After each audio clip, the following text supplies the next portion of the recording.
শিয়ালদহ শাখায় 2 নতুন AC local train, যাত্রীদের উৎসাহ তুঙ্গে। শিয়ালদহ শাখায় আরও 2টি নতুন রুটে চালু হলো এয়ার কন্ডিশন অর্থাৎ এসি লোকাল ট্রেন পরিষেবা। আমি ঠাকুরনগর থেকে, ভীষণ ভালো লেগেছে, মানে ভীষণ। আর মানে আমাদের বনগাঁ থেকে এসি ট্রেন তো খুব আনন্দেরই একটা ব্যাপার। মানে আগে তো আমরা দূরপাল্লার ট্রেনে সব এসিতে যেতাম, এখন বনগাঁ থেকে আমরা আসবো শিয়ালদা এসি ট্রেন, এটা ভেবে ভীষণ মজা হচ্ছে। আজ সকাল 9টা 48 নাগাদ শিয়ালদহ স্টেশন থেকে কৃষ্ণনগরের উদ্দেশ্যে রওনা দেয় প্রথম এসি লোকাল। অপরদিকে রানাঘাট থেকে বনগাঁ হয়ে শিয়ালদামুখী আরেকটি এসি লোকাল ট্রেন চালু হয়েছে।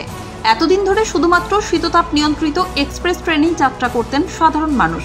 এবার প্রথমবার লোকাল ট্রেনই এসি সুবিধা পেয়ে স্বভাবতই খুশি যাত্রীরা। খুব ভালো লাগছে, খুব ভালো লাগছে। হ্যাঁ হ্যাঁ হ্যাঁ, বনগাঁ, আমি ঠাকুরনগর থেকে আসছি। আমার নাম তনিমা বিশ্বাস। আমি বনগাঁ থেকে এসেছি। খুব ভালো, খুব ভালো, মানে খুবই সুন্দর, খুব আরামের ট্রেন। আর 100 কোটি টাকা ভাড়া নিয়েছে বনগাঁ থেকে শিয়ালদহ অবধি।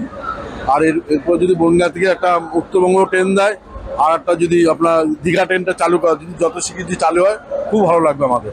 আমরা চাচ্ছি তাড়াতাড়ি এসব হোক, আরও 2-4টে এই ট্রেন চালু হোক। হ্যাঁ, যাত্রীরা, আমি এই ট্রেনেই এলাম বনগাঁ থেকে, যেটা আসলো ট্রেনে যাত্রী সংখ্যা চোখে পড়ার মতো ছিল, তাদের উচ্ছ্বাস আরও চোখে পড়ার মতো ছিল।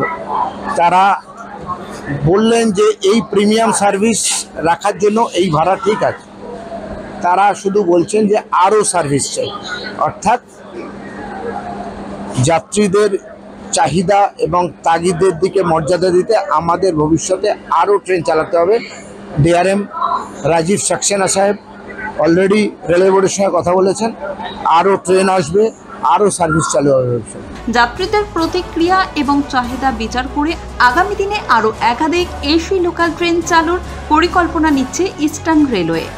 আমি ডাক্তার ঘোষ, আমার কোলে মার্কেটে আমার চেম্বার, আমি মধ্যকার লোকালে আসলাম।